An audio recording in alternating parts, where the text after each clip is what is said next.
한번 따라해 볼까요? 끝없는 사랑. 네. 네.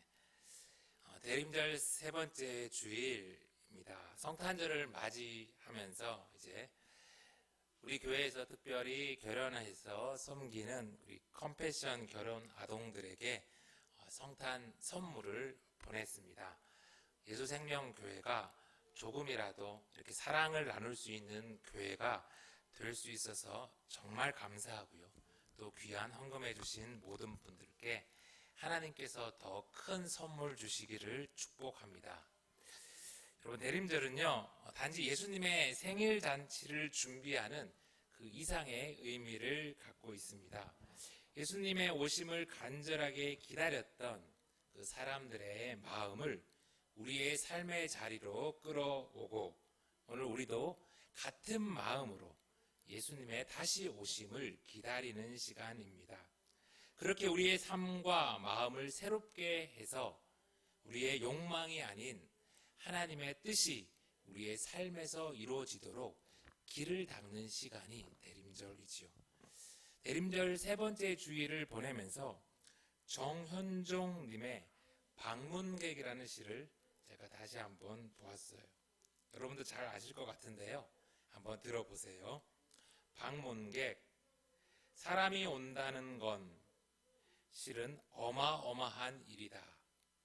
그는 그의 과거와 현재와 그리고 그의 미래와 함께 오기 때문이다. 한 사람의 일생이 오기 때문이다. 부서지기 쉬운, 그래서 부서지기도 했을 마음이 오는 것이다.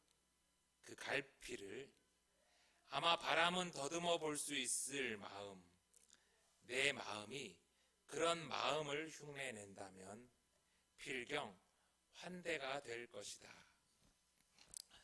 방문객이라는 이 시가 사람과 사람 사이의 만남에 대해서 참 잘 이야기해 주는 것 같아요. 그런데 대림절에 이 시를 다시 읽어보니까 하나님이 인간이 되셔서 우리를 만나신 이 성육신의 의미도 잘 느낄 수 있는 것 같더라고요. 신이 인간이 되어 우리 가운데 오신 것은 인간을 사랑하는 하나님의 과거와 현재 그리고 미래가 함께 오신 것이니까요. 인간을 사랑하는 하나님이 전부를 주신 것이니까요. 그래서 부서지기도 했고 계속해서 아파하셨지만 이 땅에 오신 예수님이야말로 사랑이신 하나님 아버지의 마음이에요. 우리의 죄를 위해 십자가에서 죽으신 예수님의 그 사랑도 엄청나지만 우주가 감당할 수 없는 그 신이 한낱 구유에 누인 인간이 되어서 우리에게 베푸신 그 사랑은 세상이 표현할 수도 없고 감당할 수도 없는 사랑이니까요. 대림절 이 기간 우리의 마음이 그런 하나님의 마음을 흉내낸다면 우리의 삶도 필경 환대가 될 것이고 사랑이 될 것입니다. 아멘. 네. 그렇게 성육신 하셔서 우리를 사랑하신 예수님은 특별히 교회를 핍박하는 데 앞장섰던 바울에게 다메섹 도상에서 만나 주셨죠. 그리고 예수님의 그 사랑은 바울을 그 전과는 전혀 다른 사람으로 바꾸어 놓았습니다. 그동안 우리는 사도행전을 통해서 예수님을 만난 바울이 어떻게 변해서 예수의 제자로 어떻게 남은 인생을 헌신하며 살았는지를 잘 보고 있었어요. 그리고 지난주에 말씀드린 대로 사도행전 24장에서 사도 바울은 불의한 공권력을 자행한 총독 벨릭스에 의해 다시 가이사라에 2년 동안 갇히게 됩니다. 너무나 억울하고 속상한 일이지요. 그러나 바울은 가이사라에 갇힌 그 2년 동안 헛되이 낭비하며 보내지를 않습니다. 바울은요, 그곳에서 이방인 의사 누가에게 자신의 과거와 현재, 미래를 바꾼 예수님에 관한 이야기를 자세하게 들려줍니다. 정말 열심히 전해주었던 것 같아요. 그 예수님의 이야기는 이방인 의사로서 편하게 살 수 있었던 누가의 인생을 완전히 바꾸어 놓죠. 누가는 바울이 가이사랴에 갇혀 있는 2년 동안 가이사랴 주변에 있는 예루살렘과 온 사마리아와 유대 땅을 곳곳을 찾아다니며 예수님에 관한 자료를 수집하고 정리합니다. 누가복음 1장 1절의 말씀 다시 한번 들을게요. 우리 중에 이루어진 사실에 대하여 처음부터 목격자와 말씀에 일꾼된 자들이 전하여 준 그대로 내력을 저술하려고 붓을 든 사람이 많은지라. 이방인이었던 이 누가의 직업은 의사였어요. 의사에게 중요한 것은 어떤 들려오는 소문이나 과장된 뉴스가 아니라 예수님에 관한 사실, 팩트였어요. 그 당시에 이미 예수님에 대해 기록된 많은 글들이 있었죠. 마가복음이나 마태복음이 이미 전해져 있었고 읽혀지고 있었어요. 그런데 이 마가복음은요, 너무 군데군데 빠진 내용들이 좀 많이 있었고요. 이 마태복음은 이 순서대로가 아니라 이 주제대로, 이 내용별로 이렇게 묶여 있었기 때문에 이방인들이 그 글을 읽고 예수님에 대해서 알기에는 누가는 부족함이 있다라고 생각을 한 것이죠. 그래서 3절입니다.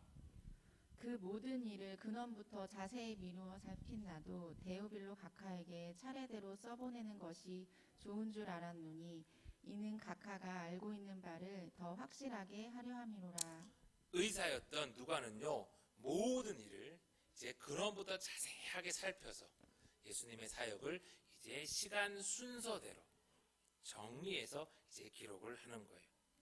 그런데 여러분, 이 일이 쉬웠을까요? 물론 그 당시에 누구보다 공부를 많이 했던 의사 누가였지만 이방 땅에서 평생을 자란 그런 이방인이잖아요. 이 일은 결코 쉽지 않았단 말이죠. 5절을 계속해서 볼게요. 유대왕 헤롯 때에 아비야 반열에 제사장 한 사람이 있었으니 이름은 사가라요. 그의 아내는 아론의 자손이니 이름은 엘리사벳이라.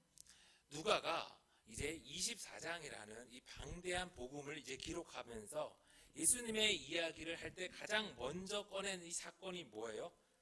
예수님의 오실 길을 예비한 세례 요한의 출생입니다. 출생. 예수님에 관한 첫 번째 그 복음인 마가복음은요, 광야에서 외치는 자의 소리인 세례 요한이 바로 등장해요. 바로 성인이 된 세례 요한이죠. 그래서 이 이방인들이 예수님의 이야기를 접하면서 갑자기 세례 요한이 등장하니까 조금은 낯설었던 거예요. 그래서 이 누가는 이 세례 요한이 어디서 시작되었는지 그 출생부터 이제 언급을 하고 있습니다. 예수님 앞서서 온 이 세례 요한이 단순하게 그 시대에 짠 나타나서 광야에서 외친 것이 아니라 오래전부터 하나님이 예비한 하나님의 계획 속에 있었다는 것을 알려주는 것이죠. 그러기 위해 누가는 이 세례 요한의 출생부터 지금 조사해서 보여주는 거예요. 마치 이 구멍난 퍼즐의 나머지 부분들을 맞춰서 이방인들조차 이 글을 보고는 예수님에 대해서 더 잘 알 수 있도록 그렇게 애쓴 거예요. 여러분, 세례 요한의 아버지는요, 아비야 반향의 제사장 스가랴라고 해요. 사가랴. 여러분, 왠지 들어본 것 같지 않아요? 방금 제가 실수했듯이 구약의 제사장 스가랴랑 비슷하잖아요. 이 구약의 스가랴라는 이 히브리어를 헬라어로 음역하다 보니까 사가랴가 된 거예요. 그러니까 스가랴나 사가랴나 같은 말이에요. 이 사가랴의 의미는 여호와께서 기억하신다예요. 여호와께서 기억하신다. 세례 요한의 엄마 이름은 엘리사벳입니다. 엘리사벳은 히브리어로 대제사장 아론의 부인이었던 엘리쉐바의 헬라어 음역이에요. 역시 마찬가지로 엘리쉐바를 헬라어로 말하니까 엘리사벳이 된 것이죠. 엘리사벳과 엘리쉐바는 같은 의미인데 그 의미는 하나님은 나의 맹세시다라는 뜻이에요. 그러니까 이 세례 요한의 아빠, 엄마 모두 제사장 집안에 이제 구별된 사람이었던 것이죠. 그리고 아빠는 물론 현직 제사장이었고. 그런데 6절을 한번 계속해서 볼게요.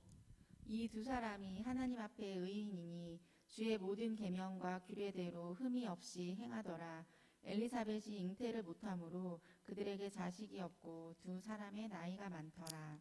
두 사람 사가라와 엘리사벳이 하나님 앞에 의인으로 계명과 규례대로 흠이 없이 살았던 대단한 부부였는데 안타깝게도 두 사람이 나이가 많도록 아이가 없었던 거예요.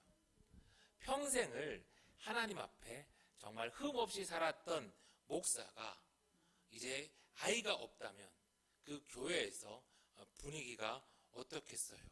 아, 우리 목사님 부부 좀 문제 있는 거 아니야? 막 이렇게 쳐다보는 사람이 있지 않았겠어요? 얼마나 속상했겠어요?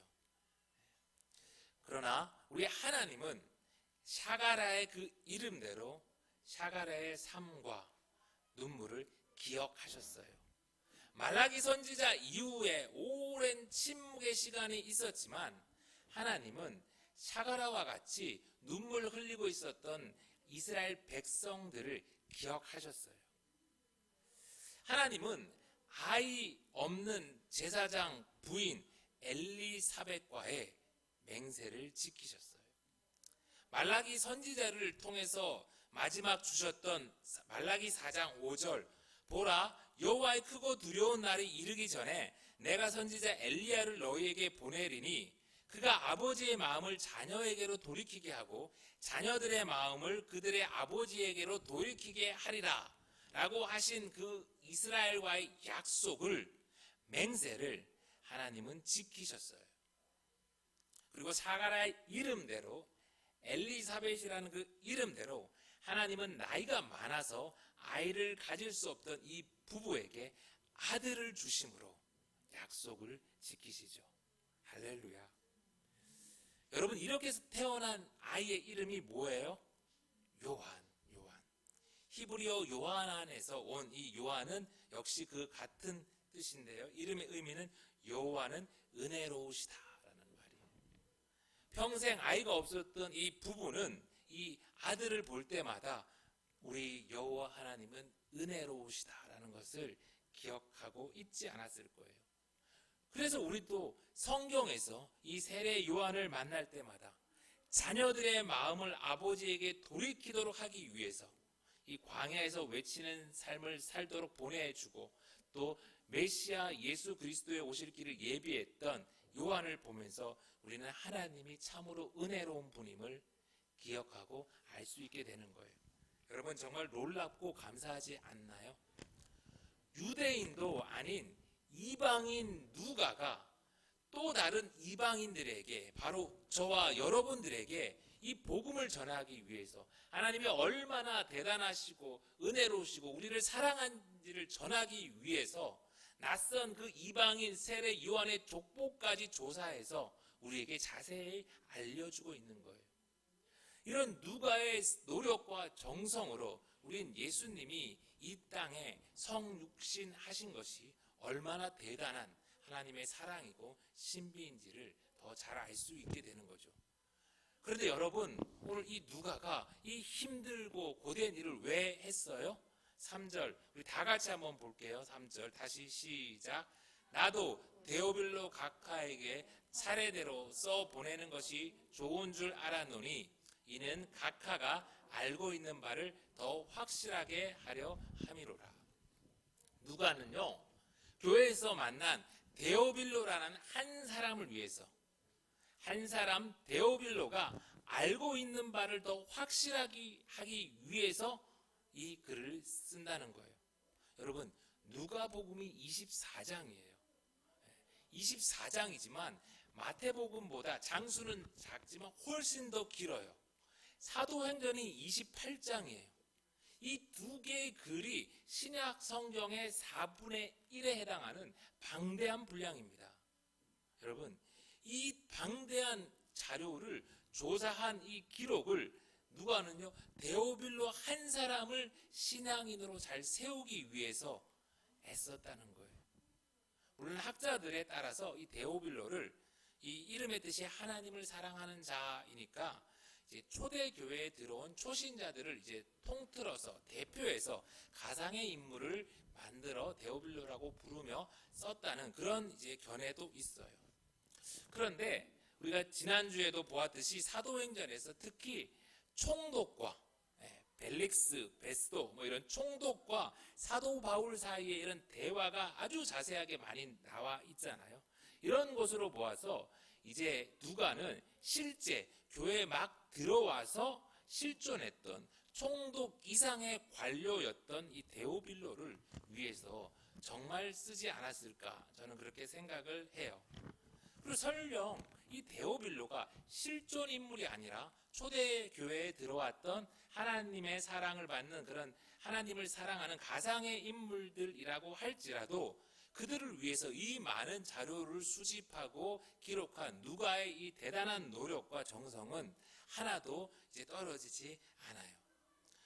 이 같은 누가의 대단한 헌신은요, 누가복음과 사도행전으로 남아서 지난 2000년간 우리 인류의 역사에 얼마나 큰 영향을 끼쳤는지 모릅니다. 아마 누가 선생님이 데오빌로 한 사람을 위해서 자신이 쓴 이 누가복음과 사도행전이 2000년 동안 이렇게 큰 영향을 끼치고 열매를 맺는 것을 지금 천국에서 계속 보고 계실 텐데 여러분 얼마나 좋을까요? 예수님은 바울은 누가를, 그리고 누가는 오늘 데오빌로를 위해서 이렇게 헌신합니다. 끝없는 사랑을 베풀었어요.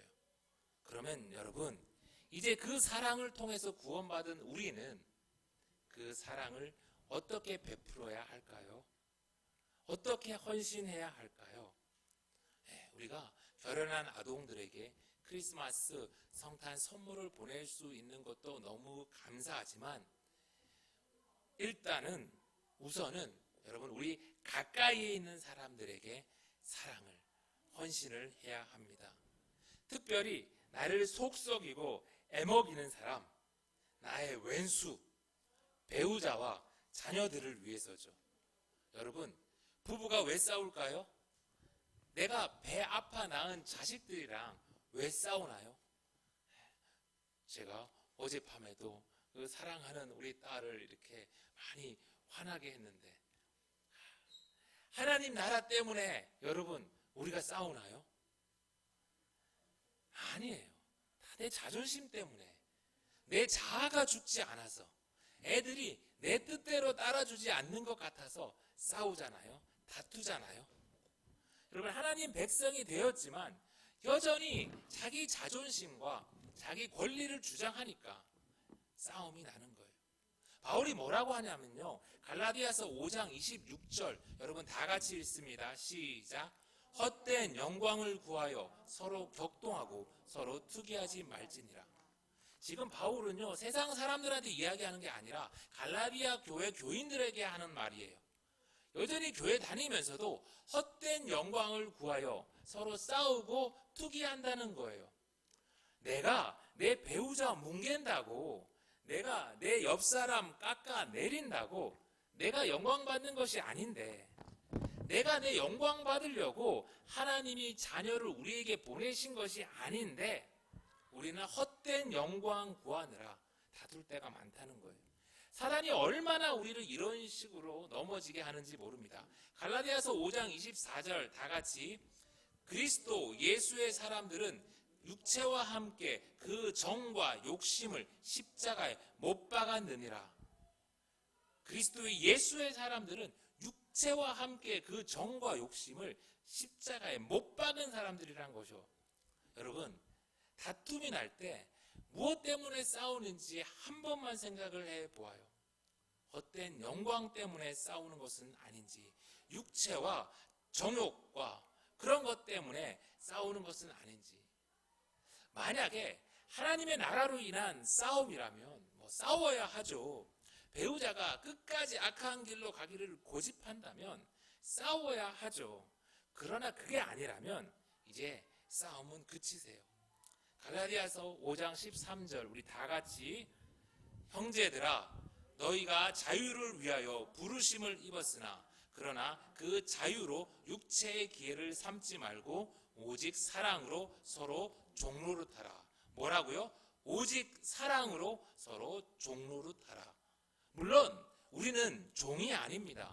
다 자유인이죠. 그러나 바울은 사랑으로 서로 종노릇하라라고 말씀합니다. 여러분 서로 사랑해서 결혼했잖아요. 그러면 상대에게 왕노릇하지 말고 종노릇하라는 거예요. 목사님, 나는 종노릇하는데 저 인간이 나한테 계속 왕노릇합니다. 속상해요. 물론 그럴 수 있어요. 여러분 상대가 배우자가 미숙하면 그럴 수 있습니다. 그러면 어떻게 해요? 확 들이받아요? 성숙한 이가 미숙한 사람이 성숙해질 때까지 종노릇하며 기다리며 인내하는 것이죠. 예수님이 스데반을 돌로 때려 죽인 그 바울을 기다려 주었듯이 그를 위해 십자가에 달리셨듯이 바울이 누가를 그렇게 기다려 주었듯이 누가가 데오빌로를 그렇게 기다렸듯이 우리도 기다리며 인내하며 끝까지 사랑하라는 거예요. 여러분 오늘 누가가 데오빌로를 어떻게 부르나요? 가카, 크라티스테라, the most excellent라고 불러요. 분명 누가가 교회에 먼저 들어온 선생이고 데오빌로는 이제 막 교회 공동체에 들어온 초신자예요.